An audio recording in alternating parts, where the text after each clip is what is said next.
Voilà, donc on va reprendre la suite de nos échanges. Là, on va parler de comment faire transition vers une agriculture plus saine. Vous l'avez bien compris, si vous êtes là depuis le début de la matinée, c'est une urgence. Alors, il y a les crises sanitaires, climatiques, économiques, crise de la biodiversité qui interrogent évidemment notre modèle agricole.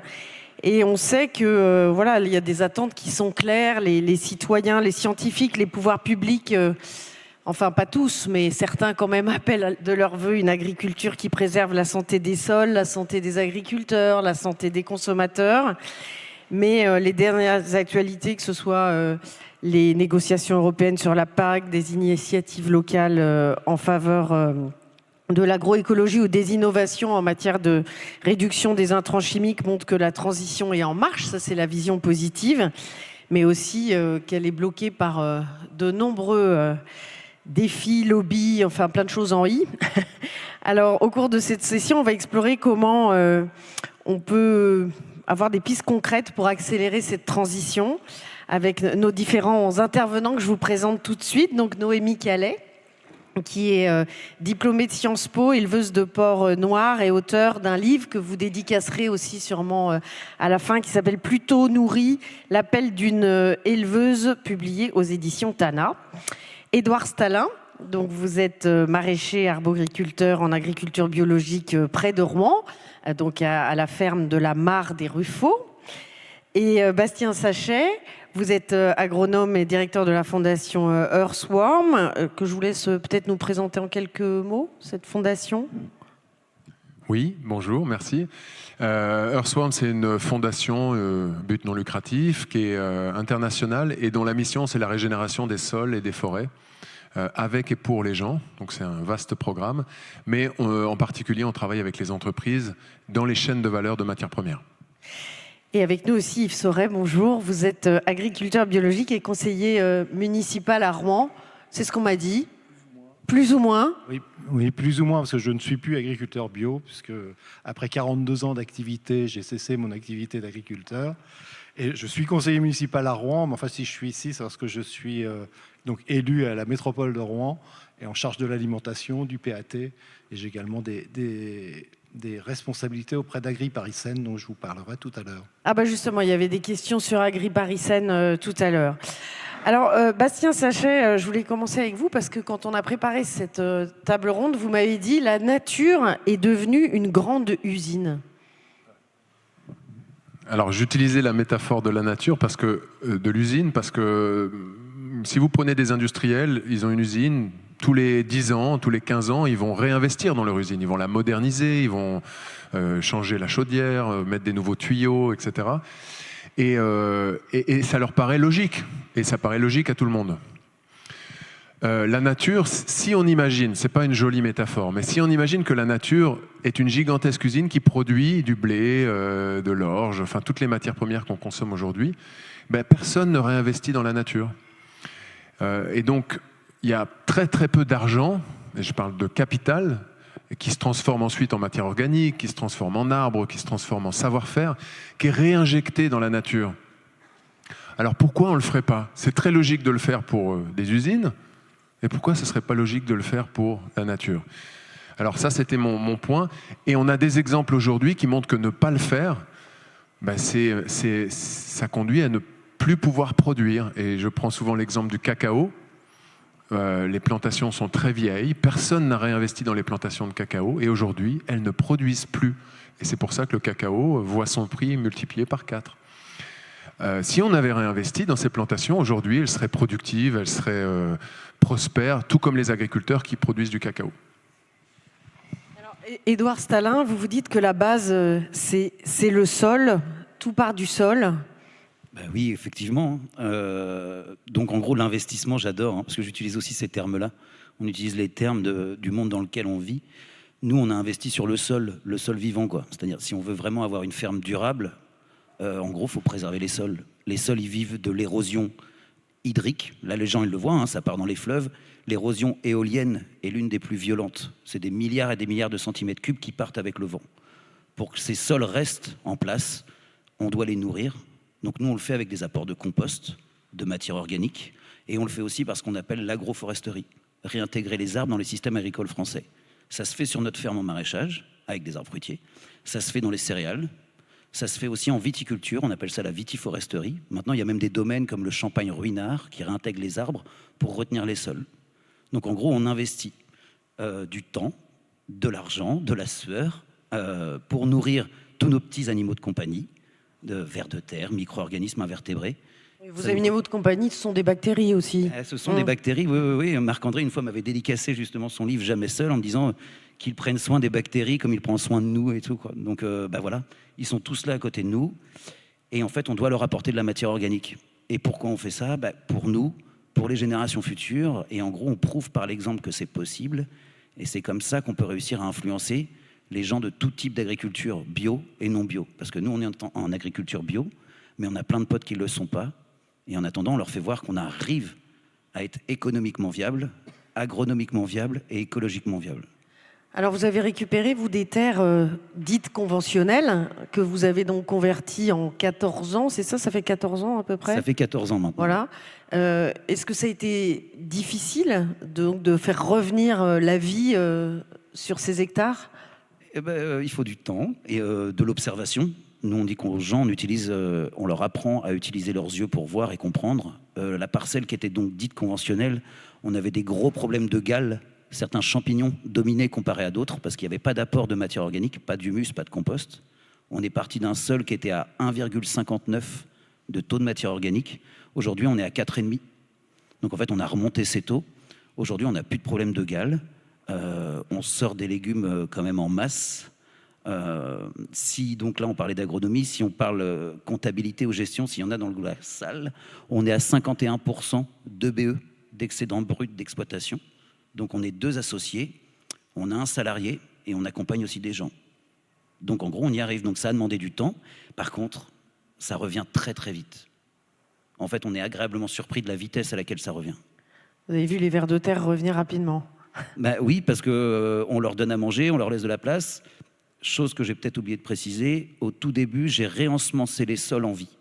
C'est-à-dire que j'ai apporté des très vieux fumiers, où plein de gens me disaient ça ne sert à rien, il n'y a plus rien là-dedans. Je disais non, il n'y a pas de NPK, il n'y a peut-être plus d'éléments nutritifs parce qu'ils ont été lessivés par la pluie. Par contre, il y a des champignons qui attendent, il y a des bactéries qui attendent, donc j'ai réensemencé le sol. Si j'avais fait des gros apports de compost au début, des fois je m'amuse à dire ça ne plaît pas à tout le monde, je fais peut-être que le sol aurait été en indigestion, il n'aurait pas été en mesure de digérer tout ça.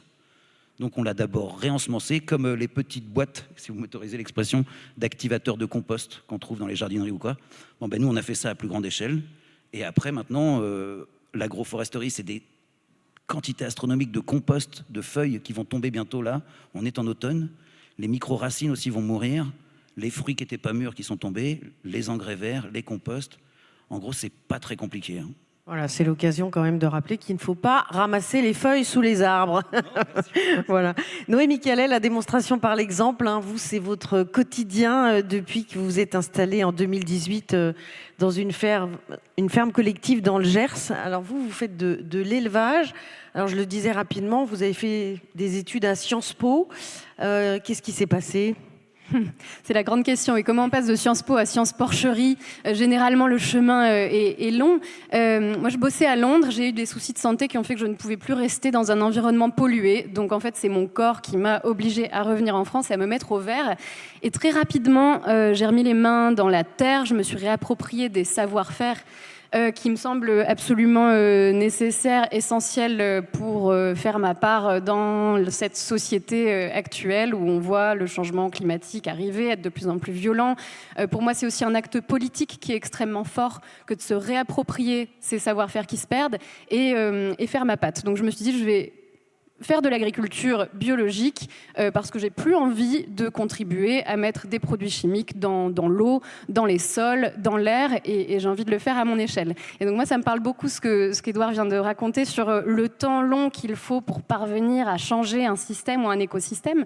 Moi je me suis installée en 2018 sur une ferme où il y avait déjà des jeunes en cours d'installation.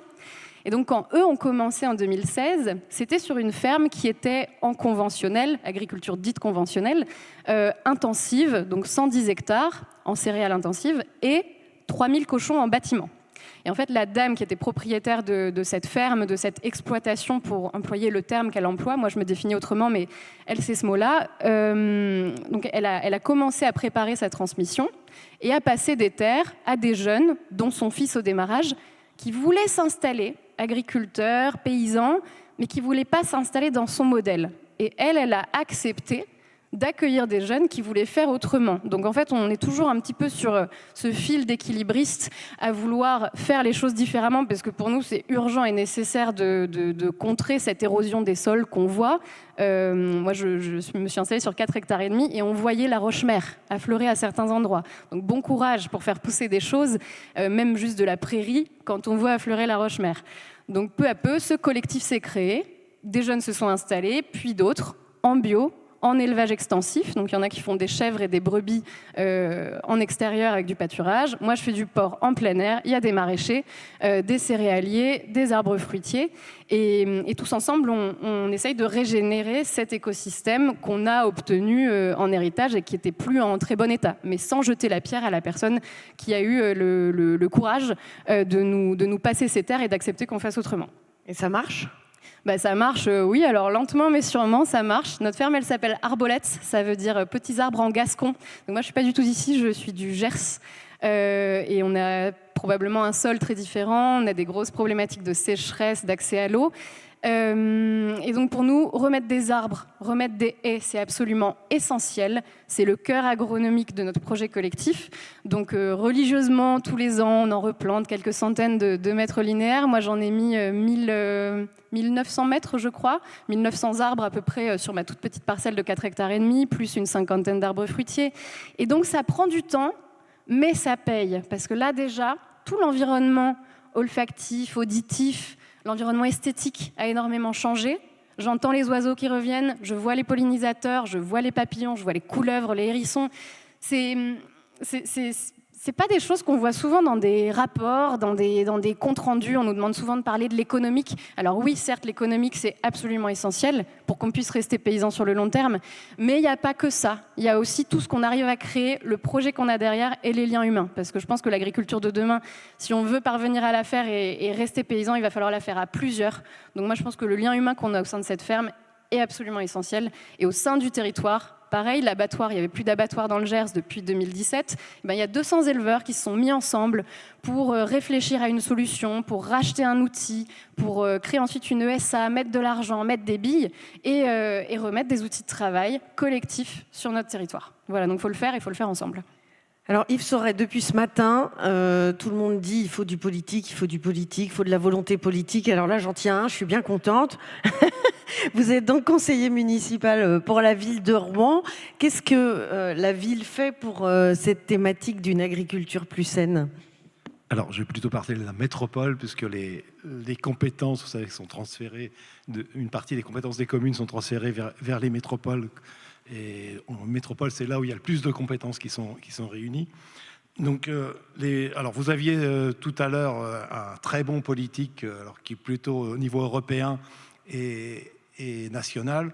Et là, moi, je vais plutôt parler des politiques locales et donc de nos compétences vis-à-vis des politiques locales. Alors, c'est pas énorme, mais sauf que on a un certain nombre d'enjeux extrêmement importants. On a des enfants dans toutes nos écoles. Donc, la métropole de Rouen, c'est 71 communes. Donc, c'est un certain nombre d'enfants qui doivent déjeuner à la cantine. Donc, on a besoin d'une alimentation saine à leur proposer. Alors tout à l'heure, on disait que c'était en moyenne 6%, je crois, d'alimentation bio dans les cantines. Vous en êtes où, vous, au niveau de la métropole ? Alors la métropole, alors je vais citer là les chiffres de Rouen, parce que je suis président du syndicat de restauration. D'accord. Rouen et Bois-Guillaume, et on est à 35% de bio. Ah, pas mal. Une autre partie en local, donc on respecte largement la loi Egalim, et c'est ce que j'incite tous mes collègues à faire, c'est au moins à minima respecter la loi Egalim dans nos cantines. Donc, on a nos enfants à faire manger, entre guillemets, et on a donc un certain nombre d'actions pour faire en sorte qu'on ait une alimentation plus saine qui leur soit proposée. Alors juste, on te parle de résilience alimentaire, il faut juste savoir qu'un territoire comme la métropole de Rouen, on est à 1% de résilience alimentaire. C'est-à-dire que 1% de ce qu'on produit est consommé par nos habitants. Donc c'est catastrophique. Oui, tout le reste est importé. Tout le reste, alors on a la chance ou la malchance d'avoir un très grand port qui exporte beaucoup de céréales produites dans la France. Donc ça c'est un gros problème macroéconomique européen de la façon dont sont distribuées les productions agricoles. On a spécialisé la France dans les céréales qui doit exporter et en contrepartie de quoi on est obligé de subir un certain nombre de choses. Et par contre, on importe énormément de choses. Alors, une partie des autres territoires français, mais aussi les légumes. On sait très bien que, alors, en France, c'est 50% des légumes qui viennent de l'étranger. Et dans des régions comme les nôtres, qui sont un peu plus difficiles à faire produire des légumes, bon, j'étais maraîcher pendant 40 ans, donc voilà, je peux me permettre de le dire devant toi, eh bien, on est à 60 à 70% de légumes importés. C'est aberrant en Normandie quand même, non? Voilà, alors, oui. Alors, on a un problème quand même normand quand on parle d'adéquation entre la production et la consommation. Alors, surtout quand on parle des écoles, c'est que le maximum de notre production maraîchère se passe au moment où c'est les vacances scolaires. Donc ça, c'est un problème qui est... Alors, notre PAT, notre projet alimentaire territorial, essaye de viser à corriger ça. Et s'il y avait de la production, de faire en sorte qu'on puisse conserver ces aliments pour les périodes où les enfants sont là. Donc voilà, sur une partie, alors on a aussi un rôle dans l'accès au foncier, mais ça c'est beaucoup plus difficile parce qu'on ne peut pas se cacher, l'agriculture, elle a un problème, pour les jeunes qui veulent s'installer, d'accès au foncier. Et on a beaucoup d'agriculteurs comme moi qui prennent leur retraite. Il y en a plus de la moitié qui vont prendre leur retraite dans les 5 à 10 ans qui viennent. Donc c'est un bouleversement du monde agricole qui est complet, qui est à venir, et sur lesquels, alors la politique publique locale, on n'a pas énormément de poids. Par contre, au niveau national, on devrait en avoir beaucoup. Alors, quand on vous écoute tous, on se dit que finalement, on sait ce qu'il faut faire. Enfin, vous avez l'air, vous le démontrez. On voit bien qu'il y a une volonté du côté de la ville de Rouen. Mais alors, comment est-ce qu'on peut donc accélérer cette transformation, que ce soit pas juste quelques personnes comme vous, mais que ce soit beaucoup plus majoritaire, comme on parlait ce matin des 80% d'agriculteurs là qui sont pas concernés par les aides de la PAC et qui sont un peu au milieu peut-être des choix. Ça, c'est la vision optimiste. Parce que Bastien Sachet, justement, vous dites qu'il faut partir des besoins des agriculteurs. Oui, moi ce que je pense, c'est que au centre on prend un territoire comme la Seine-Maritime, par exemple, on a un sol qui est commun à tous. Ce sol va filtrer toute l'eau qui tombe, va permettre de produire des cultures et il va permettre aux gens de boire. Je simplifie, et il va surtout réguler les excès d'eau. Donc ce patrimoine qu'on partage et qui est souvent dans la main des agriculteurs, c'est un patrimoine dont on a intérêt tous à le voir en bonne santé. Et ça, je trouve que c'est important parce que c'est très concret, c'est pas normatif ou punitif, et c'est quelque chose qui rassemble. Et si on se met tous aux cheveux, c'est comme un bébé, quoi. Si on se met tous au chevet du bébé pour qu'il aille bien, on oublie les différences politiques, on oublie les lobbies, on se met en disant comment on fait en sorte pour que cet être vivant se porte mieux. Et je pense que là, on peut faire converger différentes visions. Donc on peut avoir des agriculteurs qui vont faire de la vente directe et puis qui sont en train d'expérimenter et de pousser ce qui est possible de faire en agroécologie au plus loin de ses limites, et je pense que c'est ce que vous êtes en train de faire, en montrant toutes les possibilités et tout l'intérêt économique qu'il y a à le faire. On a des métropoles qui ont un pouvoir de sourcing et qui peuvent envoyer des messages vers les producteurs en disant c'est ça qu'on veut et c'est ça qu'on va acheter. Et puis on a les grandes entreprises, donc ça c'est plus la partie dont je m'occupe, qui viennent et puis achètent le blé, l'orge, le colza, qui sont des cultures qu'on ne va pas forcément consommer directement. Elles sont souvent transformées par l'agro-industrie, mais elles occupent une grande place dans le territoire. Et quand on arrive à faire converger tous ces acteurs autour d'un objectif commun qui est la santé du sol et éventuellement la santé des citoyens, parce que c'est très lié, on arrive à trouver beaucoup de solutions et surtout à réunir des moyens qui vont permettre aux agriculteurs d'avoir le plus de sous, d'expertise technique, d'accompagnement pour réussir cette transition quand elle est nécessaire. Alors vous dites réunir tout le monde autour du bébé, mais hier soir vous racontiez une histoire votre vécu, quoi, en disant que vous étiez allé voir, alors vous n'avez pas cité l'entreprise, mais Donc je ne sais pas quelle est l'entreprise, mais en tout cas un PDG d'une grosse entreprise agroalimentaire française pour parler de l'importance de la culture du sol. Et puis bon, en gros, on vous a dit merci, on en parlera plus tard, mais vous avez réussi à l'emmener sur une exploitation, à lui faire toucher la terre, à lui faire regarder les vers de terre. Et derrière, ça a déclenché quelque chose d'incroyable. Et c'est vrai que du coup, ça pose quand même cette question de qui décide de quoi. Parce que, en fait, les gens qui détiennent les industries agroalimentaires, on a bien compris que c'était quand même des gros donneurs d'ordre dans cette histoire, sont souvent plutôt des businessmen que des agronomes. Donc il y a aussi un problème peut-être de chacun dans sa case. Et quand la personne dont vous parliez hier n'avait jamais mis les pieds dans les champs, vous avez dit qu'elle avait des bottes toutes neuves qu'elle venait d'acheter chez Decathlon. Alors, nous, on s'appelle Earthworm, ça veut dire ver de terre en anglais, parce que le ver de terre dans le sol, ce qu'il fait, c'est qu'il va connecter des mondes qui ne se parlent pas. Le minéral et l'organique, la surface, la profondeur, l'oxygène, l'aérobie, l'anaérobie. Il mélange des mondes qui n'ont rien à voir les uns avec les autres. Et c'est comme ça qu'il fait de la vie. Nous, on pense que c'est la même chose, c'est-à-dire que, ok, il est PDG d'une grande entreprise, il a un super beau costard, une écharpe Hermès, etc., mais rien ne l'empêche d'aller se salir les pieds et d'aller voir un petit peu à quoi ça ressemble. Et je crois qu'il y a quelque chose d'universel, tu le disais tout à l'heure, c'est enfin, dans d'autres mots, mais l'émerveillement qu'on peut avoir en ressentant la vie. Tu parlais du chant des oiseaux, c'est quelque chose qu'on a au fond de nous en tant qu'humain. Quand on arrive à le réveiller chez quelqu'un, oui, il a peut-être eu des conseillers qui lui disaient qu'il ne faut pas écouter les gens qui disent que l'agroécologie, c'est quelque chose de bien, etc. Puis quand il voit, il se dit, mais non, en fait, c'est logique. Et en plus, quand la nature fait le boulot, ça coûte moins cher. Et ça, c'est des businessmen, ils le comprennent très vite. Édouard Stalin, justement, sur la dimension comment concilier performance économique et santé, que ce soit pour les agriculteurs ou les consommateurs, vous démontrez avec votre ferme que c'est tout à fait possible, que c'est rentable. C'est l'idée. Hein. Si on produit de la nourriture, c'est pour que les gens la mangent, donc que les gens l'achètent. Il n'y a pas de honte à vendre, parce qu'en fait, on prouve par l'exemple qu'on est durable, et en prouvant par l'exemple, ça peut inciter les autres. Parce qu'on dit souvent que les produits les mieux disants, bio, etc., sont plus chers et donc pas accessibles à tous. Rapport qualité-prix, rapport temps de conservation. En gros, quand les gens viennent chez nous à la vente à la ferme le vendredi, on a récolté le vendredi. Les gens, ils repartent avec des trucs tout frais. Ils nous disent que pendant encore plusieurs jours, même à la fin de la semaine, la SAD, elle est toujours là, dans leur réfrigérateur et tout, quoi. Donc, au niveau vitamines, au niveau de plein de choses, enfin, en gros, tout est bénéf pour eux, quoi.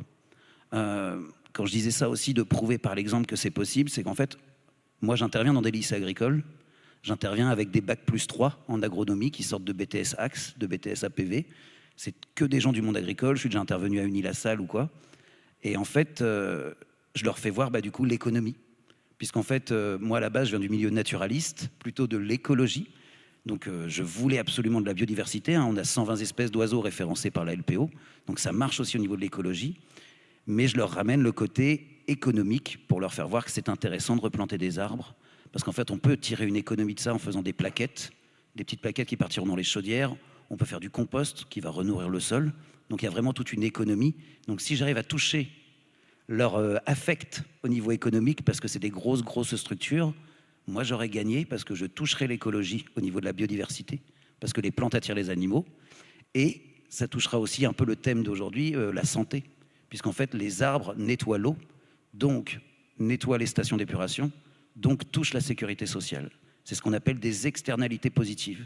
Et si nous on y arrive en très peu de temps sur 4 hectares, on peut très bien le faire sur 400 ou sur 4000.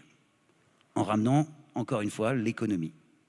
Noémie Calais, vous avez la même démarche finalement. Vous aussi, c'est rentable ?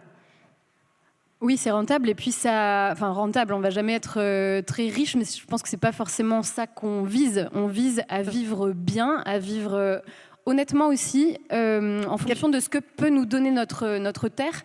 Et je pense qu'au niveau humain, là, en agriculture, on a un problème énorme d'agriculteurs qui n'en peuvent plus, qui n'arrivent pas à se prendre de congés, de vacances. Le sociologue François Purseigle a sorti en début de semaine les analyses d'une grande enquête Cevipof sur l'état moral et mental des agriculteurs. Ceux qui se disaient désespérés il y en avait 6% en 1998, je vous laisse deviner le chiffre cette année, on est à 20%. Donc en fait, moralement et mentalement, je pense qu'il y a quelque chose qui est vraiment en train de clocher. Dans notre milieu, dans notre métier, l'isolement est très grand. Et donc je pense que quand on parle de rentabilité, il faut aussi regarder le volet humain. Par exemple, nous, sur notre ferme, à l'époque où c'était du cochon intensif et des céréales intensives, il y avait 4 TP, équivalent temps plein, donc l'exploitante et 3 employés. Et désormais, on est passé à 12. Donc en fait, quand on change de pratique agronomique, quand on diversifie la production, quand on passe en bio, déjà on a cette satisfaction de remettre de la biodiversité en place, d'avoir une eau qui soit plus saine, d'avoir pas seulement sur notre table du cochon intensif, mais bien des légumes, des produits laitiers, de la viande, enfin tout ce qu'il nous faut en fait pour pouvoir avoir une assiette complexe et variée. Mais aussi, on a créé de l'emploi.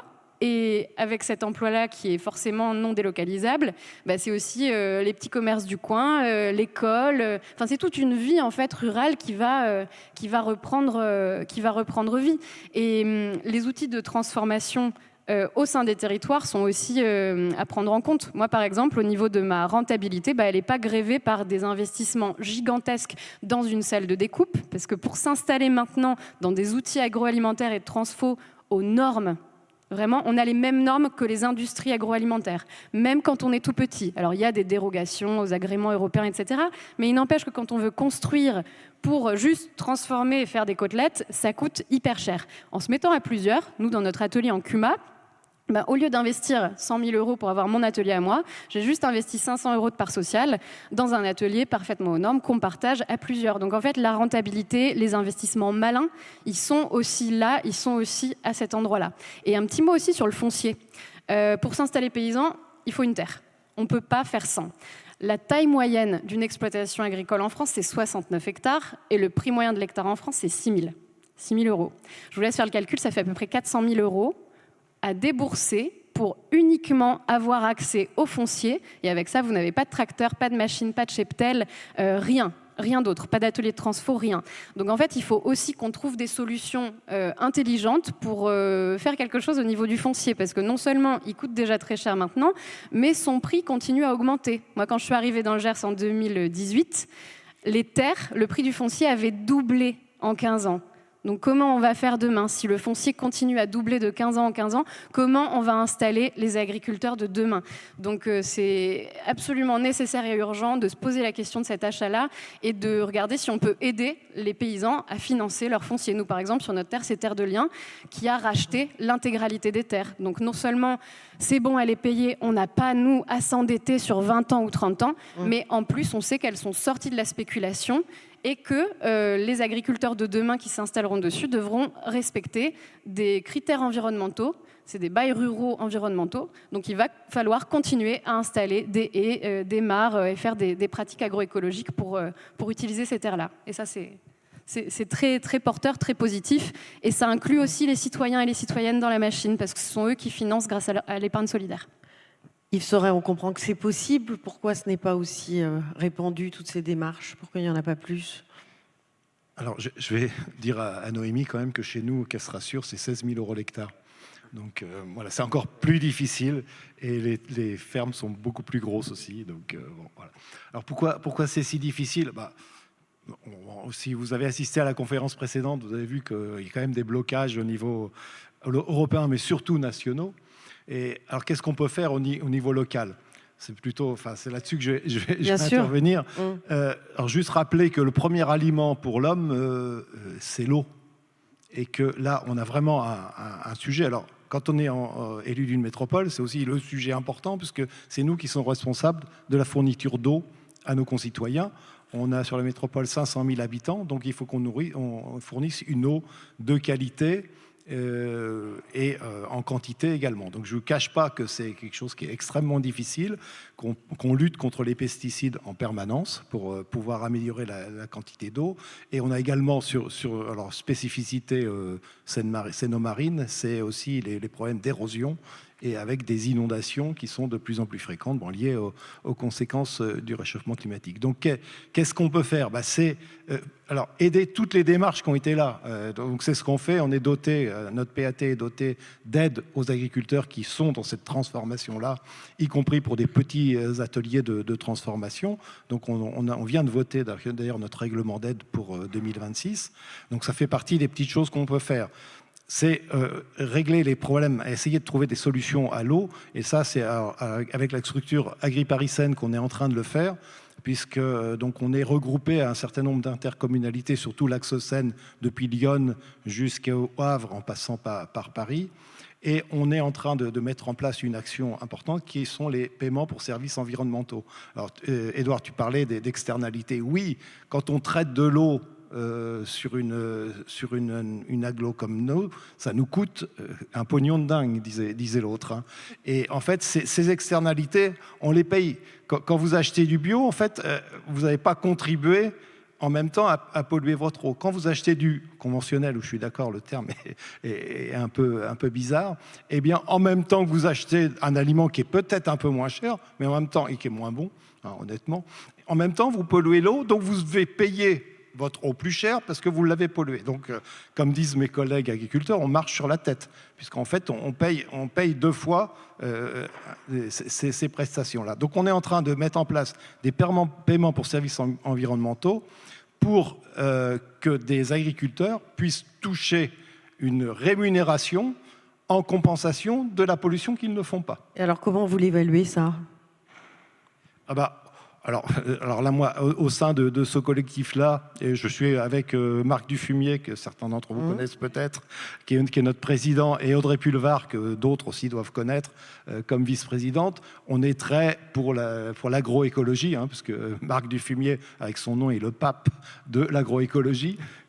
Et donc, on pousse vraiment pour que le maximum d'agriculteurs puissent s'orienter vers la bio. Mais en même temps, il faut leur assurer les débouchés. C'est pour ça qu'on est très, très en phase sur les aspects des cantines scolaires, leur assurer des débouchés pour que ce soit rémunérateur. Parce que j'ai été maraîcher pendant un certain nombre de temps. C'est vrai qu'on y arrive de toute façon en bio, parce qu'on a nos clients directs qui nous font confiance, etc. Quand on est sur d'autres types de production, c'est quand même beaucoup plus compliqué. On a besoin de la puissance publique pour nous aider à assurer nos débouchés. Bon, moi, j'aurais encore plein de questions à vous poser, mais comme il faut que nous rattrapions un petit peu le temps... Ah, vous vouliez dire quelque chose? Allez-y quand même. Je voulais dire un petit truc. En fait, parce que vous posiez la question de déblocage, ce que je vois beaucoup, c'est que le problème des pesticides, c'est un problème, c'est un symptôme en fait. Le pesticide, c'est le symptôme d'une plante qui est faible et qui pousse dans un sol qui est plus vivant et fort. Et on voit bien tous les agriculteurs qui ont redéveloppé une fonctionnalité agroécologique, en fait, ils ont beaucoup moins besoin de pesticides. C'est plus une contrainte pour eux. Or, quand on approche la majorité des agriculteurs, je pense par exemple dans un territoire comme ici, et on leur dit vous n'avez plus le droit de mettre de pesticides, et on les approche par la contrainte, sans leur parler du sol.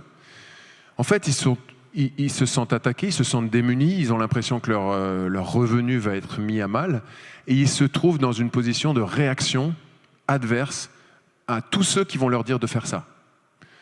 Les gens qui leur disent de faire ça, ce n'est pas des gens qui sont anti-agriculteurs ou anti-production. Ils veulent juste plus de pesticides. Le problème, c'est qu'on prend, à mon avis, on essaye de traiter le symptôme. La cause, c'est la fonctionnalité, la vie du sol. Donc il faut repositionner le problème, à mon avis, et notamment quand on suit des indicateurs pour paiement pour services environnementaux, sur cette santé du sol. Il y a de plus en plus d'indicateurs qui sont à notre disposition aujourd'hui qui permettent de la mesurer, de la caractériser, et puis c'est quelque chose de positif. Et quand on redonne cette fonctionnalité au sol, après, on a naturellement moins besoin de pesticides, mais on ne s'attaque pas les uns les autres.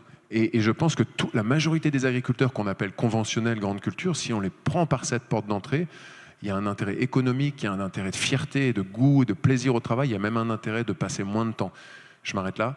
En tout cas, c'est une porte d'entrée fabuleuse qui est plus intéressante que la culpabilisation qui génère des réactions adverses.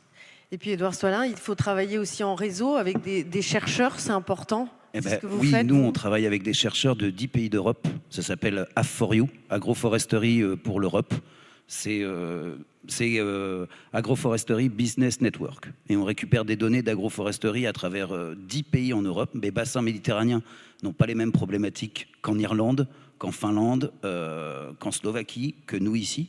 Mais en tout cas, on collecte ce qu'eux appellent des data. Donc on collecte énormément de data. On a des docteurs en économie agricole qui regroupent tout ça et on va présenter ça au Parlement européen en février l'année prochaine, en février 2026.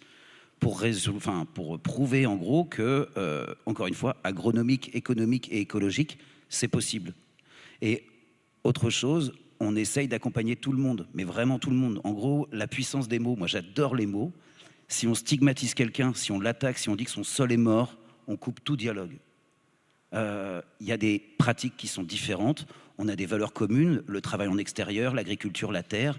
Après, il faut des céréaliers, il faut des éleveurs, il faut des viticulteurs, il faut de tout. Il n'y a pas de problème, il n'y a que des solutions, ou alors c'est parce qu'il existe des problèmes qu'on cherche et qu'on trouve des solutions. Et donc, on accompagne plein de gens, et c'est peut-être parce qu'on a ce discours-là que nous, on nous fait intervenir dans des lycées agricoles face à des gens qui n'ont pas le même mode d'agriculture, mais en attendant, on arrive à aller les voir. On arrive à leur parler, et l'an dernier, on a reçu des légumiers de la vallée de la Loire, des gens qui produisent des millions de salades, et ils viennent nous voir. Ils ne sont pas du tout sur la même échelle, mais tu vois, ils viennent nous voir, et d'un seul coup, ils font... Excusez-moi, ça va être un petit peu vulgaire, ils font merde. En gros, eux, ils soignent que des problèmes, ils sont que à soigner avec des produits, et d'un seul coup, ils se rendent compte que nos céleris raves, ils allaient archi bien, les poireaux allaient archi bien, et d'un seul coup, par les rotations, par le sol vivant, et ainsi de suite, et ainsi de suite. Donc en gros, on finit petit à petit, par l'exemple, et par les rencontres et les échanges, donc le côté social, d'avoir une petite influence. Merci beaucoup. Si vous avez des questions à poser, c'est maintenant. Monsieur, allez-y, je vous en prie. Merci. La Terre avec un grand T n'est pas peuplée que de Normands ou de Français. Et en particulier pour Bastien Sachet, dans Earthworm, il y a Earth. Et au niveau mondial, au niveau des 8 milliards d'habitants, comment est-ce qu'on peut estimer ou analyser ou craindre une transition vers une agriculture plus saine ou plus malsaine? En Afrique noire, en Asie, en Amérique du Sud ou bien sûr aux États-Unis par exemple.